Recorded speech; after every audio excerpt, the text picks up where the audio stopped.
Bienvenidos a Verona, una de las 7000 ciudades y pueblos que existen en Italia.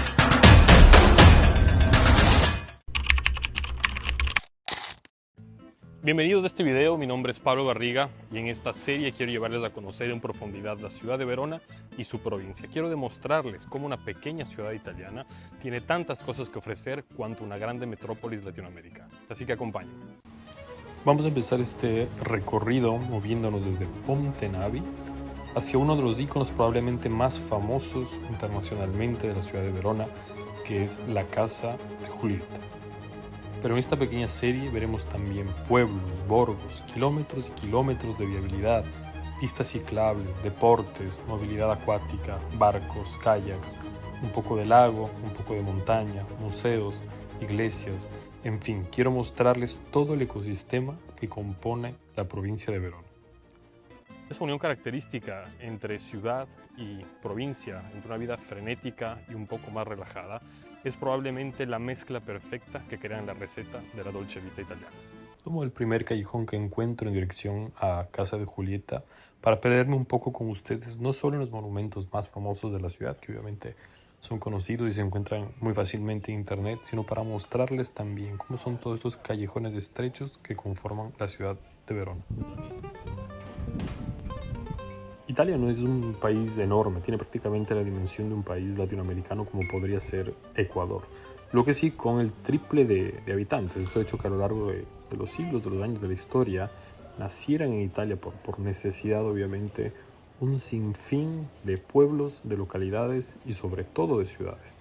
Sin duda es uno de los países europeos con mayor número de centros habitados o de ciudades. En el video de hoy, en la serie que estamos realizando, hablaremos únicamente de Verona y su provincia, pero la realidad que vamos a poder apreciar aquí es prácticamente la misma que se vive en otras ciudades italianas.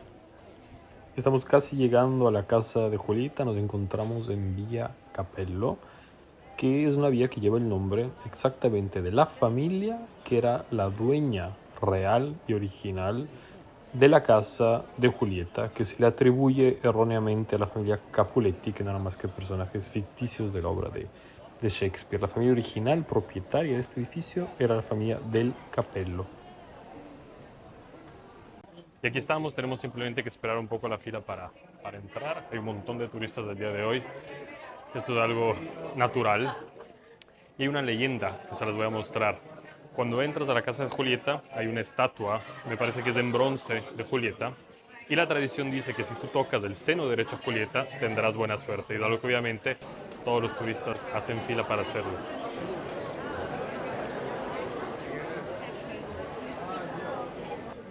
¡Julieta! Y fue justo aquí donde Julieta se enamoró perdidamente de Romeo. Claro, pertenecía justo a la familia enemiga de la suya. Algo muy normal, ¿no? Te puedes enamorar de cualquiera, pero siempre eliges a la persona equivocada. Se juraron amor eterno, armaron un plan secreto y como toda buena tragedia, nada salió bien. Un malentendido, probablemente algo de poca autoestima, una muerte fingida y al final todos muertos de verdad. Así que sí, esta es la casa más romántica de Verona, pero si lo piensas bien, también es la prueba de que el amor puede ser un desastre monumental. Bueno, empezamos por este punto porque es obviamente uno de los lugares más famosos y que han vuelto a Verona famoso a nivel internacional, pero no creo que sea el lugar más correcto donde empezar la historia de una ciudad tan antigua. Así que nos vamos a dirigir a Piazza Bra, donde se encuentra el monumento aún conservado más antiguo de la ciudad de Verona, que es la Arena de Verona.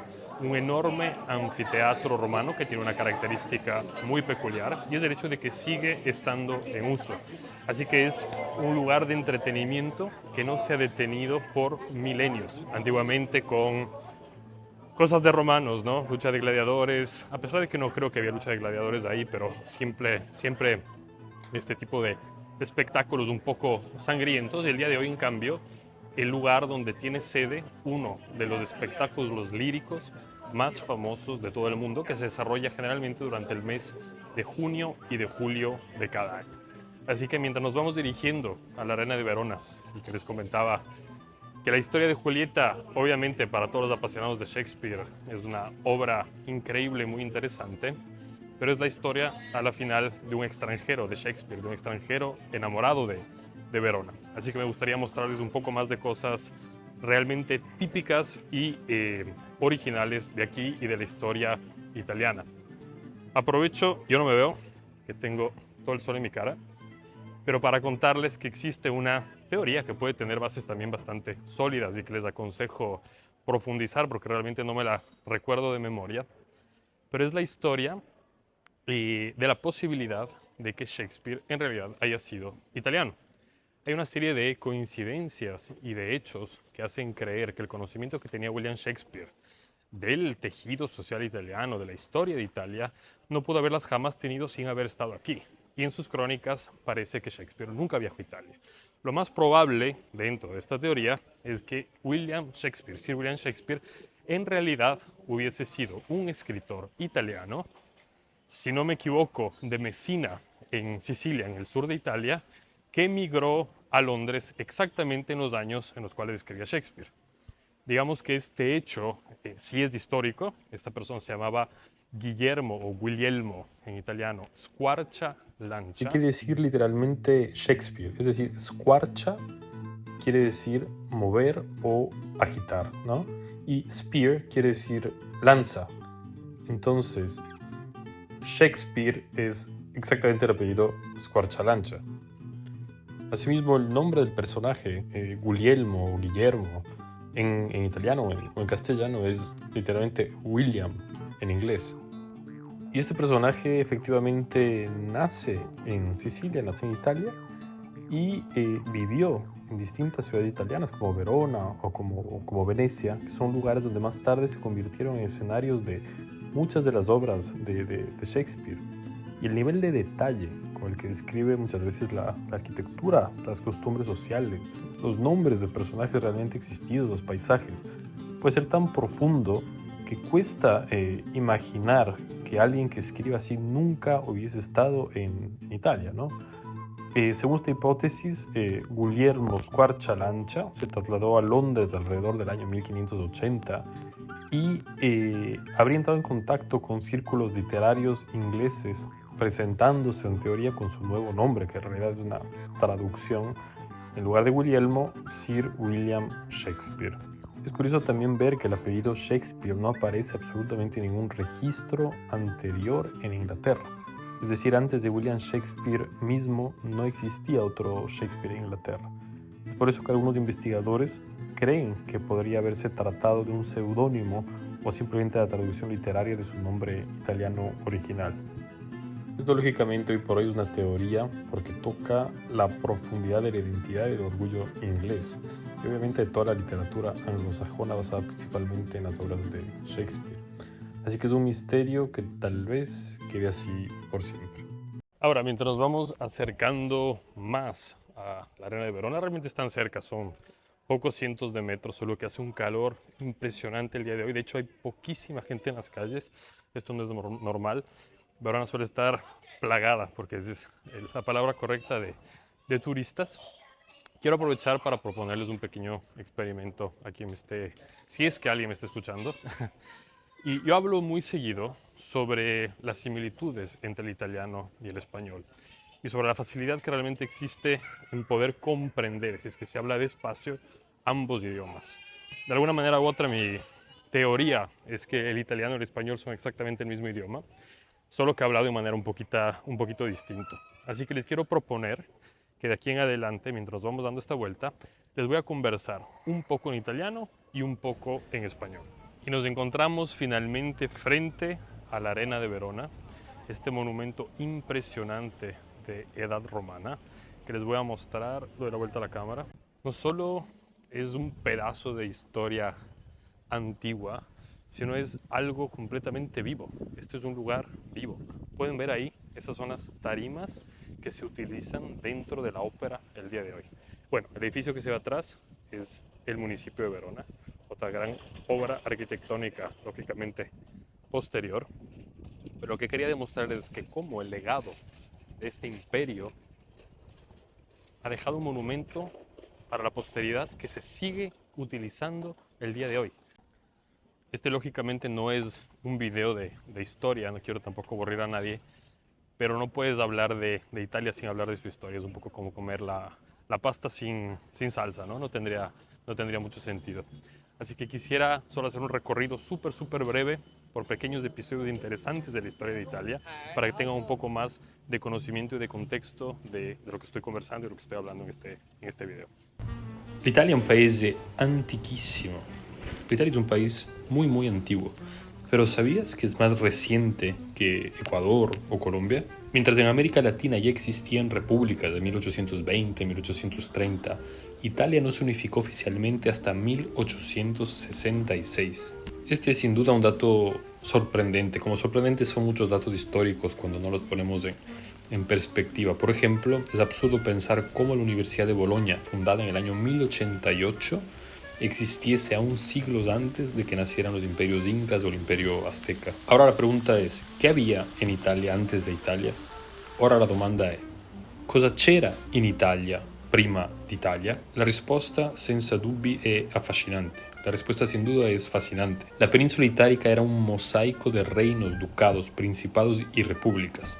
La más poderosa y longeva fue la República de Venecia, que duró más de 1000 años. Y que no se limitaba únicamente a ciudades como Verona, Padua, Treviso o Venecia, controlaba también territorios en Grecia, en Croacia, en Albania, en Chipre, e incluso barrios fortificados en Constantinopla, en la actual Estambul. En su apogeo, Venecia dominaba el Mediterráneo oriental gracias a su comercio y a su flota. Y Verona tomaba parte de la historia de esta gran república que duró más de 1000 años. Con este contexto puedo mostrarles esta parte de atrás de la plaza, donde hay esa acera de mármol, estas fachadas de estos edificios que llevan un nombre particular.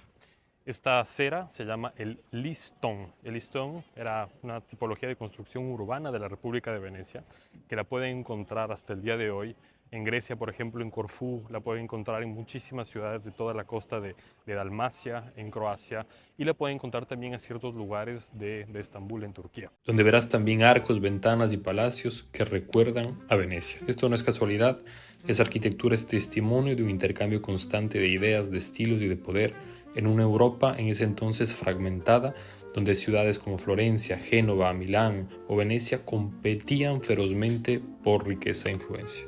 Pero claramente Venecia no estaba sola. En la Edad Media, varias repúblicas marinaras italianas como Génova, Pisa o Amalfi competían por el control del comercio. Eran todas estas ciudades-estado, riquísimas con ejércitos propios, diplomacia propia y flotas capaces de imponerse incluso a potencias mucho más grandes. Para que te hagas una idea, la bandera de Inglaterra, es decir, la cruz roja sobre el fondo blanco, no es nada más que la bandera de San Jorge, el símbolo de la República de Génova en Italia.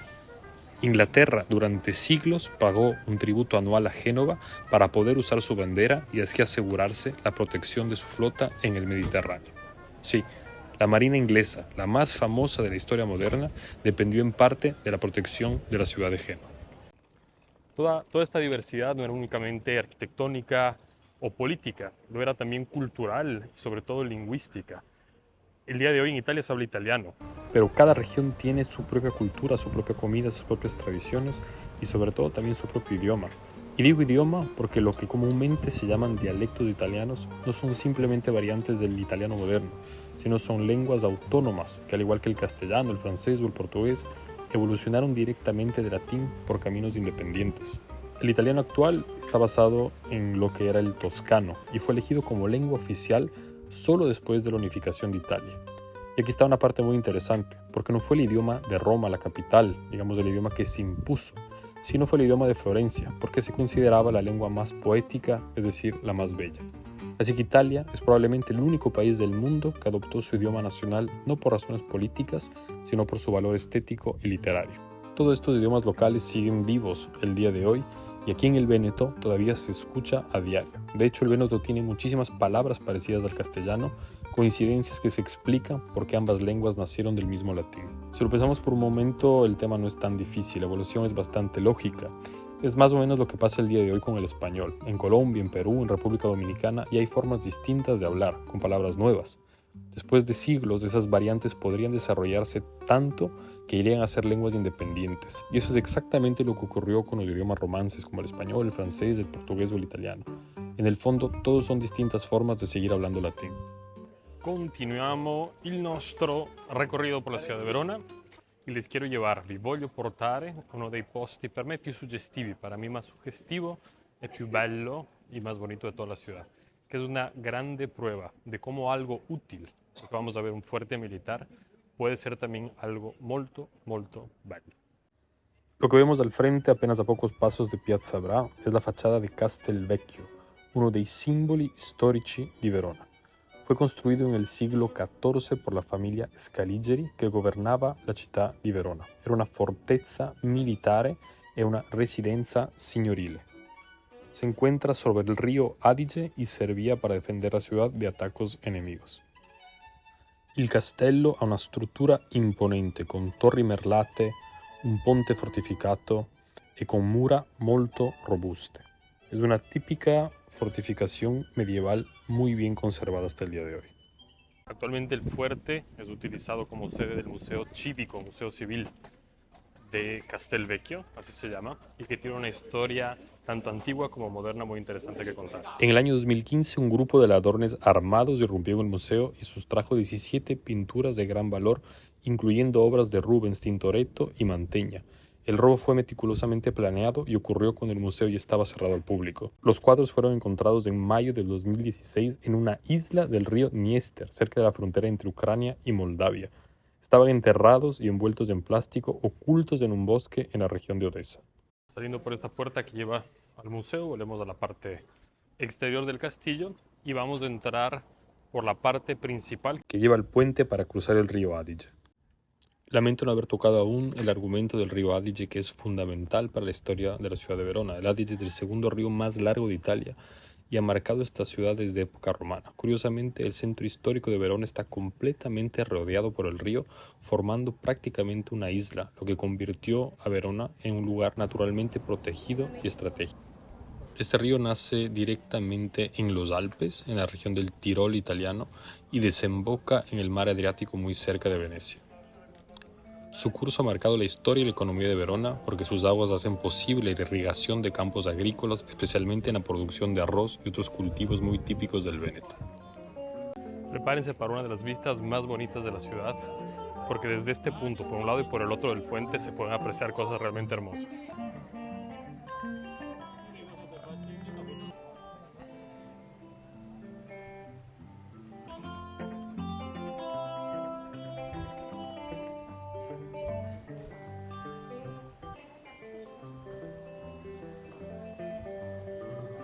Vamos a salir de Castelvecchio en dirección hacia Porta Borsari.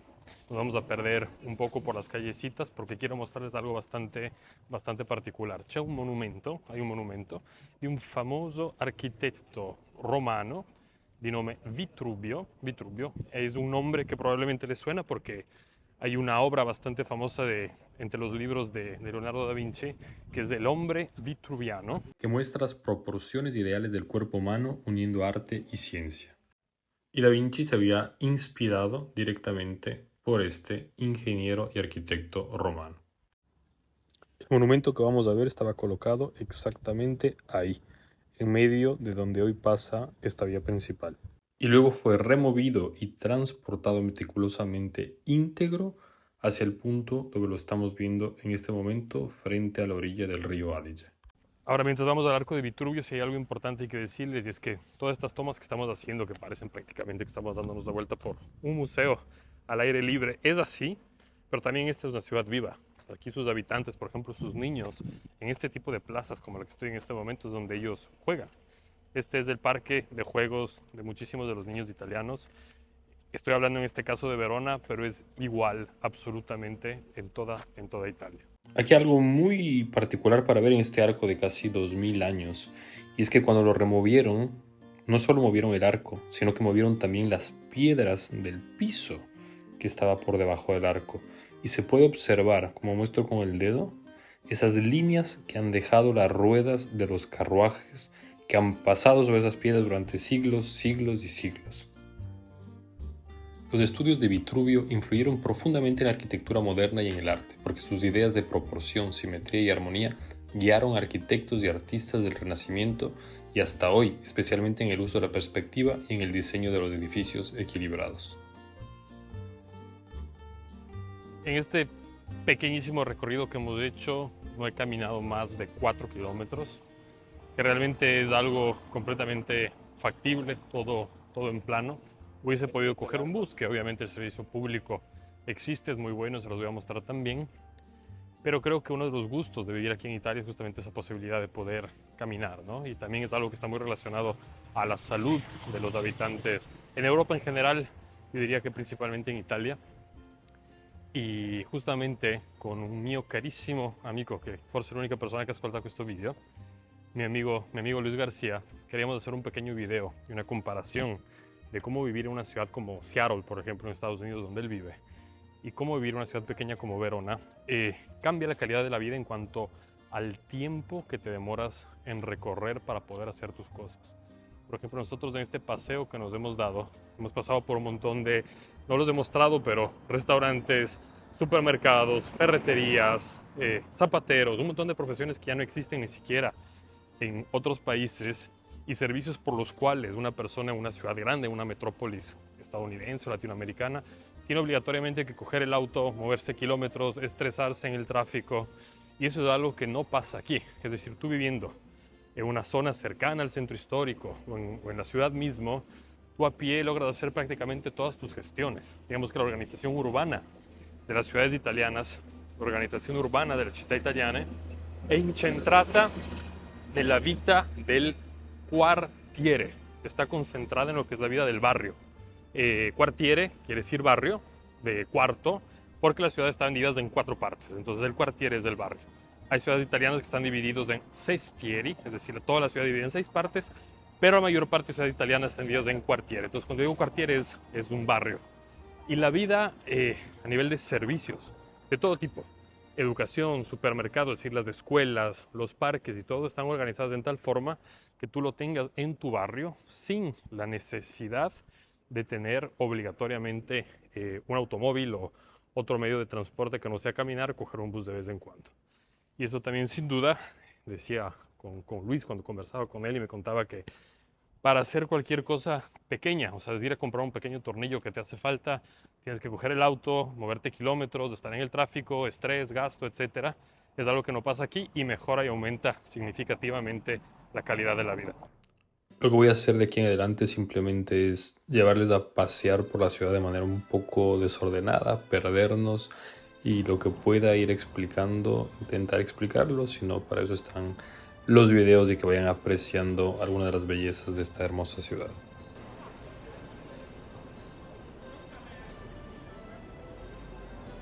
Atravesando este arco, entramos a la parte del casco de lo que era la ciudad romana. Verona está toda rodeada por muros que empiezan desde su periodo romano, es decir, las más cercanas al centro histórico son los muros romanos con estas denominadas puertas, le porte de la città. Esta puerta se llama Porta Borsari, borsa quiere decir bolsa, y recuerda lo que eran los impuestos. Entonces esta era la puerta por la cual tú entrabas para pagar los impuestos cuando traías mercancía dentro de la ciudad romana de Verona. Una de las características de muchísimas ciudades italianas es que puede leerse su historia simplemente mirando sus muros. En este caso, Verona está rodeada por 3 anillos de murallas que cuentan su evolución como si fueran las páginas de un libro. El primero es el más cercano y es el que acabamos de ver en este instante.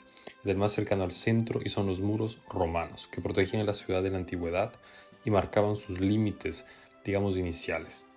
Más afuera, y en la época en la que Verona pertenecía a Venecia, los venecianos levantaron nuevas murallas, adaptadas a las armas de fuego y a la necesidad de controlar un territorio en expansión. Y aún un poco más lejos, ya en el siglo XIX, los austríacos construyeron la última línea defensiva muy imponente y moderna para su época. Así cada vez que Verona crecía, levantaba un nuevo muro y la ciudad se fue expandiendo como las capas de una cebolla. Nos estamos dirigiendo en dirección a Ponte Pietra, que ya lo van a ver, es el puente más antiguo de la ciudad, un puente romano que sigue in pie. Mentre ci perdiamo tra le strade di Verona e vediamo la sua vita quotidiana, le persone che camminano, i turisti.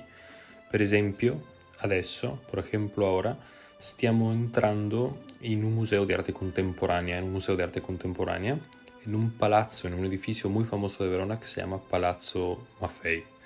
Seguimos nuestro recorrido por Corso Santa Anastasia, que está lleno de heladerías, que está lleno de cafeterías. Es un lugar que se ha vuelto sin duda muy turístico, pero es también un lugar de residencia de muchísimas familias de Verona. Estas ciudades se vuelve a un cierto punto una especie de laberinto interconectado, que es extraño pensar en sus dimensiones, que no es realmente grande.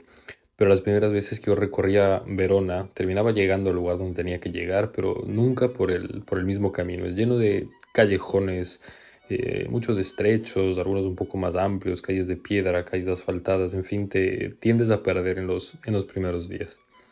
La plaza que estamos viendo en este momento es Piazza dei Signori, que es una plaza que se encuentra exactamente detrás de Piazza delle Erbe, una de las plazas principales de la ciudad de Verona, y que tiene una característica muy, muy interesante, muy importante, porque aquí se pueden apreciar 4 estatuas antiguas, que son estatuas de todos los veroneses famosos en la historia romana. Uno de ellos es lógicamente Vitruvio, del cual ya hablamos antes, este arquitecto, ingeniero romano. Otro es Catulo, un poeta lírico nacido en Verona y famoso por ciertos versos pasionales y de amor ya en época romana. Otro es Emilio Marco, que es un historiador de Verona del siglo I. Y luego uno muy, muy, muy famoso que vale la pena que averigüen un poco al respecto, que se llama Plinio el Viejo, que fue prácticamente el primer escritor de enciclopedias que ha existido en el mundo occidental. Me encantaría que me compartan en sus comentarios su opinión sobre Italia. ¿Qué conocen de este país? ¿Este paseo por Verona confirma lo que pensaban o de alguna manera les sorprende? Italia es un país de grandes contrastes, arte, cultura, gastronomía y tecnología, pero también con sombras de ruralidad y de problemas sociales. ¿Cuál es su visión de todo esto? Tengo muchísima curiosidad en escucharles, así que por favor escriban. Esta es una vista hacia la parte norte de la ciudad, detrás de la cual se encuentran las colinas de Verona, las montañas de Verona, los montes de Lecinia, que forman parte de los Prealpes, que es otro de los lugares que vamos sin duda a visitar, porque forman parte integral de este territorio. Tenemos ahora al frente nuestro el Teatro Romano, que está de la otra parte del río, que es un teatro asimismo del siglo I a.C. y que sigue igualmente funcionando como la Arena de Verona, donde se hacen espectáculos prácticamente todos los años. Estamos casi llegando al Ponte Pietra, para mí uno de los puntos más emblemáticos de la ciudad de Verona, que les quiero absolutamente mostrar, así que síganme. Esa es la torre sobre el puente, y esta torre hace no mucho tiempo estuvo en venta, no sé si lo sigue estando. Era con la intención de hacer un alojamiento. Lamentablemente tuve un problema técnico con el micrófono, pero aprovecho este pequeño espacio para indicar todos aquellos lugares importantísimos de Verona que no he logrado visitar por motivos de tiempo. Uno de ellos es la universidad, un lugar lleno de historia y de vida estudiantil que refleja energía joven de la ciudad. Tampoco les llevé a recorrer todos los muros de Verona, que guardan siglos de historia y que muestran cómo la ciudad creció y se defendió. No puedo mostrarles el teatro romano por dentro, que realmente valdría la pena, ni tampoco la Arena de Verona por dentro, que es espectacular. Me faltó enseñarles Giardini Giusti, un rincón de tranquilidad y de belleza que es simplemente imperdible. Hemos visto cosas muy bonitas hasta ahora, pero les confieso que me hicieron falta mostrarles algunas de las maravillas más impresionantes de esta ciudad. En los próximos capítulos voy a dedicar también un espacio amplio a toda la parte gastronómica, con la comida típica, recetas y tradiciones culinarias de esta región de Italia. Lo que vamos a ver ahora es un instrumento muy particular, un instrumento romano, pero antes de indicarles qué era, les voy a mostrar un poco de detalles a ver si es que pueden adivinar. Venite con me, vengan conmigo. Primero de todo, quiero hacerles notar este hueco. Indicio número 1. Indicio número 1. Indicio número 2, otro hueco. Indicio numero 3. Cosa credete che possa essere questo? Vi do un ultimo indizio. Esta de aquí es era la plaza del mercado de la ciudad. ¿Okay? Este instrumento estaba colocado en medio al mercado. Va bene, questo qui era uno strumento di misurazione, era un instrumento de medida para los productos que se vendían en el mercado. Es decir, Si uno quería comprar, por ejemplo, un palo para la construcción, tenía que entrar exactamente el palo en la medida estándar de la construcción de ese entonces, que era este. Si alguien quería comprar un bloque de ladrillo, tenía que corresponder perfectamente a esta especie de molde. Entonces era un instrumento de medida para los productos que se vendían, sobre todo de la construcción en el mercado en Verona hace más de 2000 años.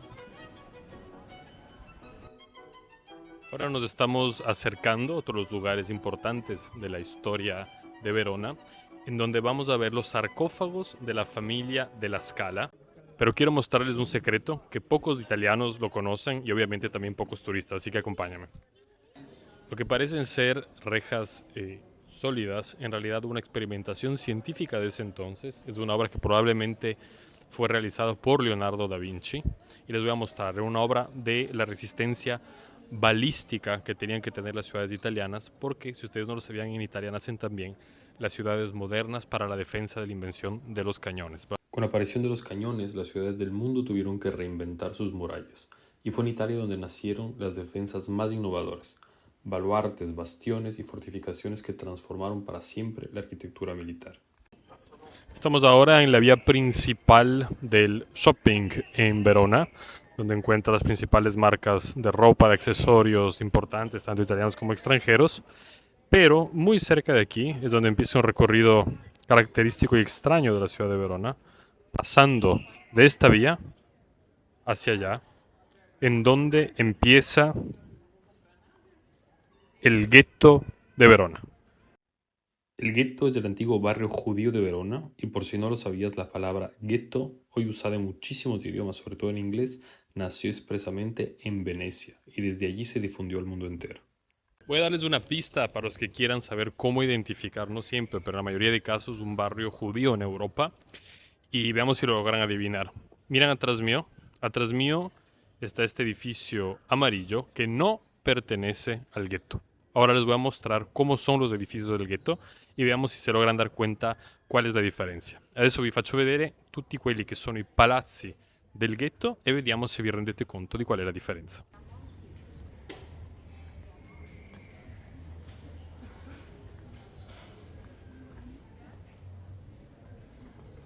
No sé si pudieron darse cuenta de cuál es la razón, pero está en la altura de los edificios.